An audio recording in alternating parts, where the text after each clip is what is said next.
I appreciate the opportunity to include Democratic members' concerns with this hearing.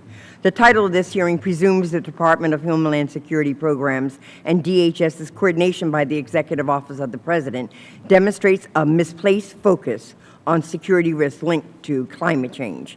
Chairman McCall's May 20th statement belittles these necessary efforts as climate politics, and I strongly disagree with this assessment. The DHS FY 2016 budget request includes several important activities designated as responses to climate change, among other purposes such as hazard mapping and risk analysis to support the National Flood Insurance Program, planning and implementation of physical measures to avoid or reduce damage associated with natural disasters, critical infrastructure assessments, and DHS state, local, and tribal workshops to build their capacity, inform preparedness activities, and validate their capabilities. Mr. Chairman, I recognize that today's hearings will probably not lead you and me to agree on the sources or implications of carbon that is released into our atmosphere by human activity. Nonetheless, to me it is essential for DHS to pursue activities like those I described earlier, regardless of the Department's views on the sources of climate change. In fact, last year, our colleague in the Senate Homeland Security Committee held a hearing titled Extreme Weather Events, the Cost of Not Being Prepared.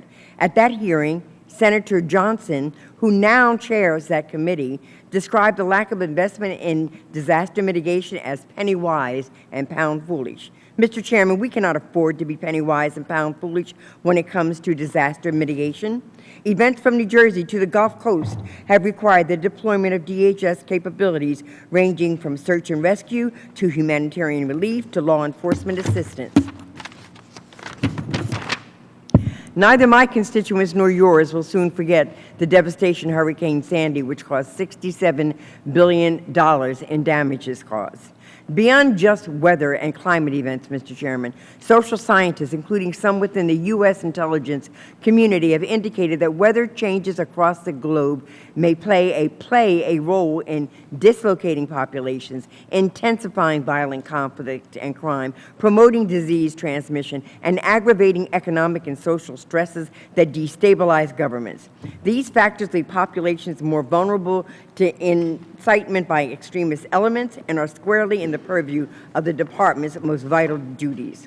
At the publication last month of Pope Francis's encyclical letter on care for our common home, my Democratic colleague on the committee, Mr. Langevin of Rhode Island, noted that the emphasis on the disproportionate impacts that climate change will have on the world's poor and those living in developing countries. Indeed, in the letter, the Pope noted it's foreseeable that once certain resources have been depleted, the scene will be set for new wars. Pope Francis adds that the control of water may become a major source of conflict in this century, and he notes the premature death of many of the poor in conflict sparked by the shortage of resources. I welcome the testimony today from our distinguished witnesses.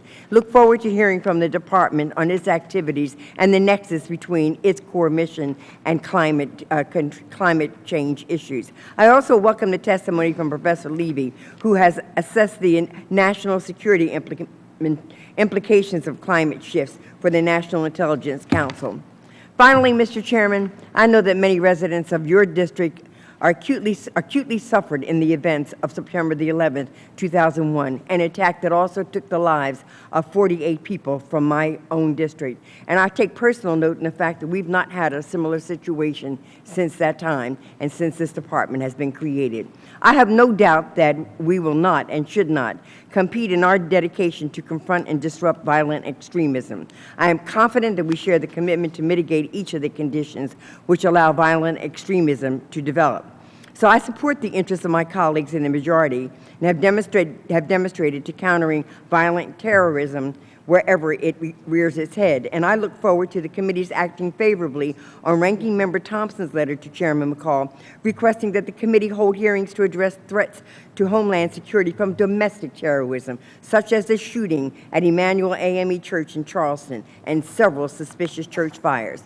In closing, Mr. Chairman, I hope that this hearing will prove a fair discussion of the wide range of the security risks posed by the climate phenomena, rather than an opportunity to play politics or otherwise misplace the focus of the Congressional Oversight Committee. With that, Mr. Chairman, I yield back my time, and I thank you.